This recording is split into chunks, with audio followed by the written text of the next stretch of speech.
dari Prodi Pendidikan Guru Madrasah Ibtidaiyah. Di sini saya akan menjelaskan materi tentang kebangkitan kembali peradaban Islam. Kebangkitan Islam adalah kebangkitan ilmu pengetahuan.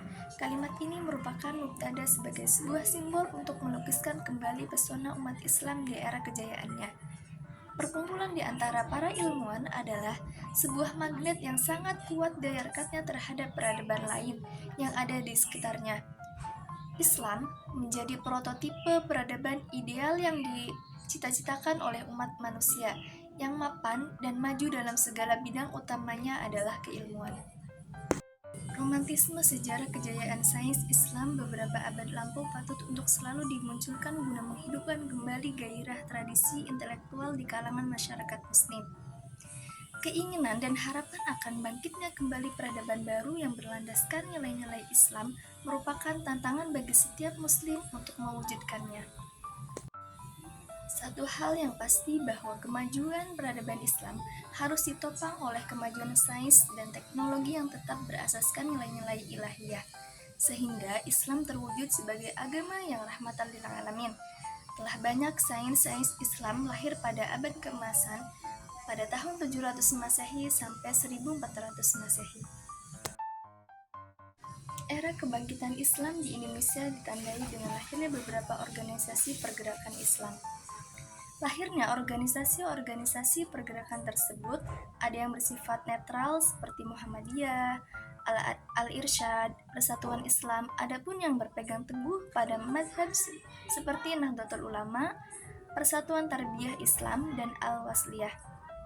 Organisasi-organisasi tersebut telah banyak ditulis oleh para ahli sesuai dengan bidangnya masing-masing, terutamanya Muhammadiyah dan Nahdlatul Ulama. Karena kedua organisasi tersebut merupakan organisasi terbesar di Indonesia. Istilah kebangkitan Islam atau Islamic Renaissance merupakan suatu gerakan yang mengacu pada pandangan dari umat Islam bahwa Islam menjadi penting kembali, karena Islam dikaitkan dengan perjalanan masa lalunya yang gemilang. Khususnya kegemilangan itu tampak selama 7 abad pertama sejak lahirnya Islam, dimulai dari masa Rasul, Khulafaur Rasyidin, Daulah Umayyah, dan Daulah Abbasiyah. Hingga masa lalu tersebut mempengaruhi pemikiran kaum muslimin sekarang. Islam dianggap sebagai satu-satunya kekuatan alternatif memperbaiki kondisi umat yang sedang mengalami keterpurukan. Keterpurukan umat Islam selama kurun 7 abad kedua sejak runtuhnya Daulah Abbasiyah abad ke-13 hingga datangnya kolonialisasi Barat ke negara-negara Muslim sampai abad ke-20 Masehi. Kebangkitan Islam abad ke-20 Masehi, formatnya gerakannya bukan lagi terfokus pada upaya merekonstruksi sistem pemahaman ajaran Islam, tetapi menurut kelompok neorevivalis, merespon gerakannya modernis yang menurut mereka telah cenderung terbaratkan atau westernized, sehingga di antara beberapa aliran atau modernis, revivalis, dan tradisionalis timbul saling kritik dan saling serang terhadap pemikiran yang dilontarkan pemikir-pemikir gerakan tersebut. Dalam beberapa hal tuduhan itu ada benarnya bila mengacu pada pemikiran beberapa tokoh modernis seperti Ahmad Khan dari Pakistan dan Toha Hussein dari Mesir. Mereka sering menafsirkan Al-Quran dalam konteks untuk membenarkan pandangan atau temuan Barat, kemudian mengklaim yang ditemukan Barat, khususnya di bidang sains dan teknologi, punya dasar kuat dalam Islam. Kelompok modernis dipandang oleh kelompok revivalis sebagai apologetik dalam memahami Islam dan hubungannya dengan peradaban Barat. Pembaharuan atau kebangkitan Islam memfokuskan perhatiannya pada persoalan keagamaan intern umat Islam. Ia tumbuh dalam lingkungan di mana praktek-praktek keagamaan tradisional berpengaruh pada lingkungan umat seperti taklid pada pendapat ulama. Praktik tarekat yang banyak mengkultuskan wali, praktek sebagian umat yang banyak mengeramatkan benda-benda atau tempat tertentu, berkembangnya paham Islam sinkretis, khurafat, tahayul, dan praktik bid'ah. Semua praktek tersebut dipandang kelompok revivalis atau pembaru atau wahabi sebagai bid'ah dan menyimpang dari Al-Quran dan hadis. Kelompok pembaru lebih menekankan ijtihad agar keluar dari lingkungan yang jumud dan mandek.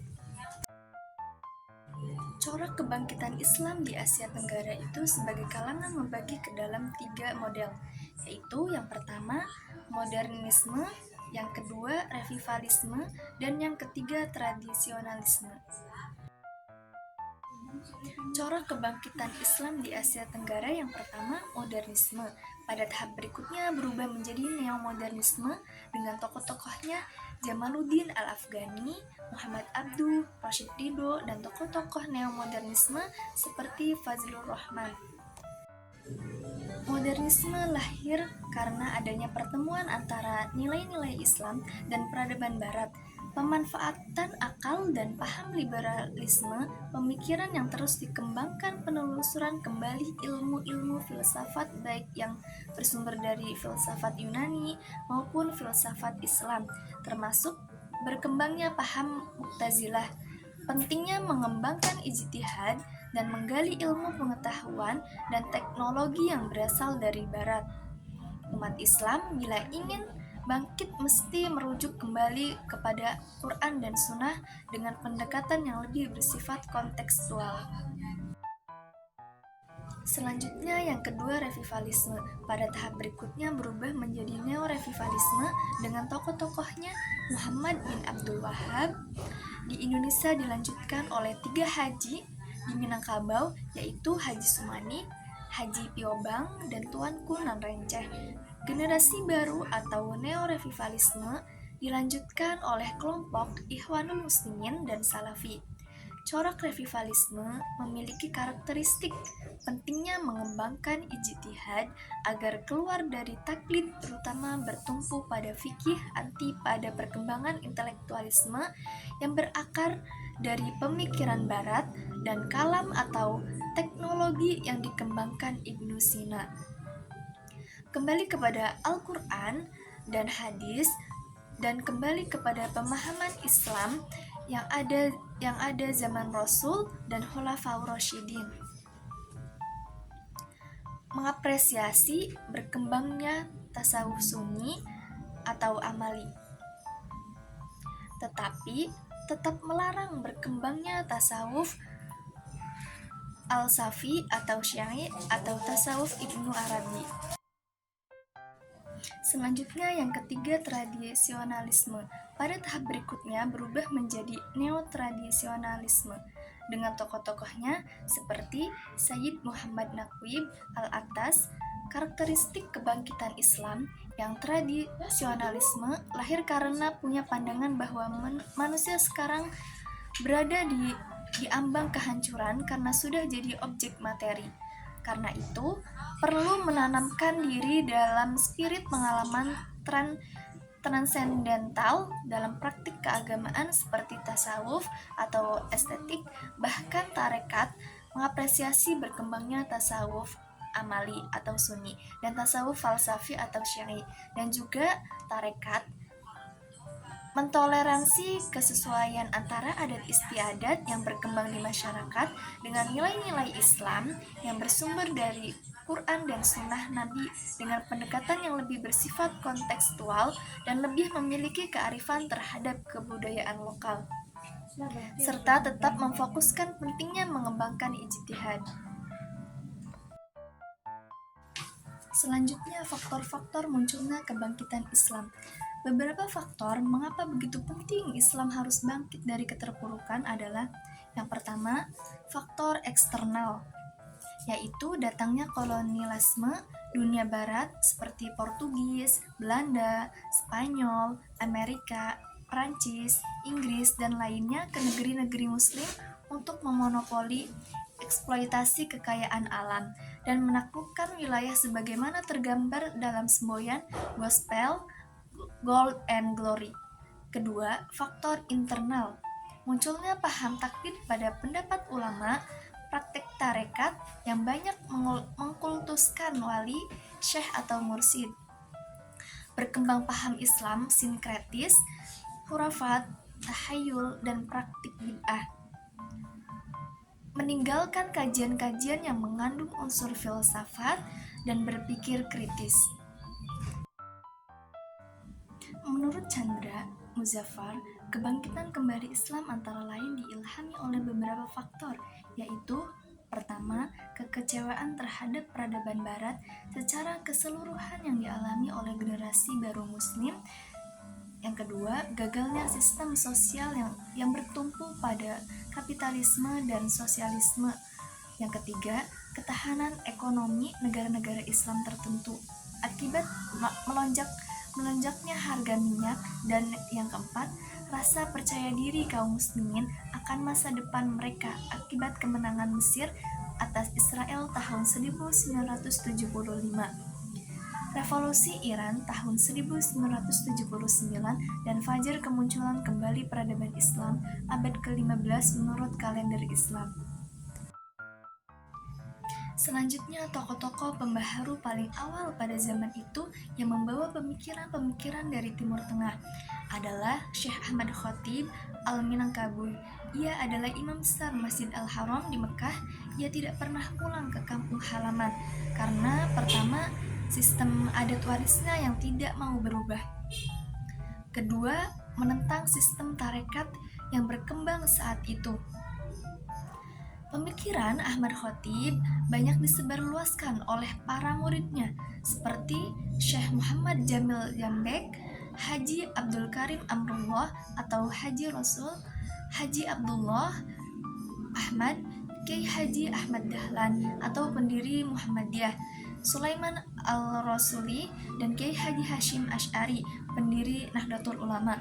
Dua tokoh terakhir masih menganut sistem tradisi atau tidak sejalan dengan kelompok pembaharu, termasuk dengan gurunya. Karena liberalnya Ahmad Khatib dalam memberikan materi pada muridnya agar menggali dari berbagai sumber. Selanjutnya, organisasi kelompok tradisional adalah Nahdlatul Ulama, Parti Al-Wasliyah. Sedangkan organisasi pembaharu adalah Muhammadiyah, Persis, Sarekat Islam, Al-Irsyad, Nahdlatul Ulama, Persatuan Tarbiyah Islamiyah. Organisasi yang pertama, Muhammadiyah. Organisasi ini didirikan di Yogyakarta pada tanggal 18 November 1912 Masehi oleh Kiai Haji Ahmad Dahlan atas saran dari murid-muridnya yang tergabung dalam Budi Utomo. Mengingat ia semula adalah sebagai guru di sekolah Budi Utomo adalah ormas yang didirikan oleh Dr. Wahidin Sudirohusodo di Jakarta, 20 Mei 1908. Tanggal ini dijadikan tonggak kebangkitan nasional Republik Indonesia. Guru terkenal Ahmad Dahlan saat ia belajar di Mekah adalah Syekh Ahmad Khatib Al-Minangkawi, ulama sekaligus imam besar Masjid Mekah, Kiai Nawawi dari Banten, Kiai Mas Abdullah dari Surabaya, dan Kiai Fakih dari Mas Kumambang. Juga setelah membaca pemikiran-pemikiran para pembaru Islam seperti Ibnu Taimiyah, Muhammad bin Abdul Wahab, Jamaluddin Al-Afghani, Muhammad Abduh, dan Rashid Ridho. Pengikut dan organisasi Muhammadiyah di luar Jawa awalnya banyak bermukim di Sumatera Barat. Di antara tokohnya adalah Syekh Muhammad Jamil Jambek dan Haji Rasul. Selanjutnya, organisasi Persatuan Islam atau Persis didirikan di Bandung tahun 1920 Masehi, ketika di daerah-daerah lain pada dasarnya telah lebih dulu maju dengan ormas lain. Keterlambatan ini merupakan cambuk bagi Persis untuk mengejar ketertinggalan. Ide pendirian organisasi ini adalah dari tokoh Haji Zamzam dan Haji Muhammad Yunus. Asal mula yang melatar belakangi ormas ini lahir adalah karena ada pertikaian muncul dalam hal keagamaan yang dikupas di Al-Munir dan Al-Manar, serta makin maraknya paham komunis yang mampu memecah belah Sarekat Islam. Persis lahir tidak memberikan penekanan bagi kegiatan organisasi, perkaderan dan membuka cabang di daerah-daerah serta memperbanyak anggota sebagaimana Muhammadiyah dan Nahdlatul Ulama. Selanjutnya, organisasi Sarekat Islam. Sarekat Islam didirikan di Solo pada tanggal 11 November 1912 Masehi. Semula, organisasi ini tumbuh dari organisasi Sarekat Dagang Islam yang didirikan oleh Tamar Jaya dan Haji Saman Hudi tanggal 16 Oktober 1900 Masehi. Alasan berdirinya Sarekat Islam adalah yang pertama, kompetisi yang meningkat di bidang perdagangan batik pribumi Muslim dengan etnik Cina. Kedua, sikap superioritas orang-orang Cina terhadap pribumi sehubungan dengan berhasilnya revolusi Cina tahun 1911 Masehi. Yang ketiga, munculnya tekanan dari orang Indonesia, terutama dari kalangan bangsawan yang banyak mendapat hak istimewa dari Belanda, tidak mengindahkan hak-hak rakyat biasa. Rakyat dilarang memakai pakaian tertentu atau melalui jalan-jalan tertentu. Selanjutnya, organisasi Al-Irsyad atau Jama'iyat Al-Islam wal Irsyad Al-Arabiyah didirikan oleh Syekh Ahmad Surkati di Jakarta pada tanggal 6 September 1914 Masehi. Mengacu pendirian Madrasah Al-Irsyad Al-Islamiyah pertama di Jakarta. Sedangkan pengakuan hukumnya oleh pemerintah kolonial Belanda pada tanggal 11 Agustus 1915. Keanggotaan organisasi ini umumnya adalah kalangan masyarakat Arab dan keturunan Arab yang tinggal di Indonesia. Walaupun orang-orang bukan Arab juga banyak menjadi anggotanya. Al-Irsyad dalam menjalankan organisasinya lebih cenderung banyak menjalin kerjasama dengan organisasi semisal Muhammadiyah dan Persis atau Persatuan Islam. Selanjutnya, organisasi Nahdlatul Ulama. Nahdlatul Ulama sebagai organisasi sosial keagamaan atau Jam'iyah Diniyah berdiri tanggal 31 Januari 1926 di Surabaya oleh Kiai Haji Hasyim Asy'ari. Karena saat itu masa kolonialisme, maka Nahdlatul Ulama merupakan salah satu wadah penting menunjukkan rasa nasionalisme dan patriotisme di kalangan umat Islam. Selanjutnya, organisasi Persatuan Tarbiyah Islamiyah atau PERTI. PERTI berdiri tahun 1928 atas inisiatif dari Syekh Sulaiman Ar-Rasuli di Candung Bukit Tinggi pada tanggal 5 Mei 1928. Pertemuan itu dihadiri oleh sejumlah kaum tua, di antaranya Syekh Abbas Al-Qadi, Syekh Muhammad Jamil Jaho, Syekh Al-Wahid As-Sahili, dan ulama kaum tua lainnya. PERTI adalah mewakili kubu tradisional berbasis pedesaan, agrasis, dan pesantren di Sumatera Barat. Sementara Muhammadiyah mewakili kubu modernis yang berbasis urban atau kota, pedagang atau pegawai. Selanjutnya, organisasi Al-Wasliyah. Organisasi Al-Wasliyah merupakan organisasi Islam lahir pada tanggal 30 November 1930 di Medan, Sumatera Utara. Digagas oleh tokoh-tokoh Abdurrahman Syihab, Yusuf Ahmad Lubis, Adnan Nur, Muhammad Isa, dan Ismail Banda. Ormas ini pertama kali dipimpin oleh Ismail Banda yang lahir ketika masa jajahan Belanda, sehingga para pendiri Al-Wasliyah ketika itu turut pula berperang melawan penjajah. Tidak sedikit para tokoh Al-Wasliyah yang ditangkap Belanda dan dijebloskan ke penjara. Sekian penjelasan materi dalam video kali ini, kurang lebihnya mohon maaf. Wassalamualaikum warahmatullahi wabarakatuh.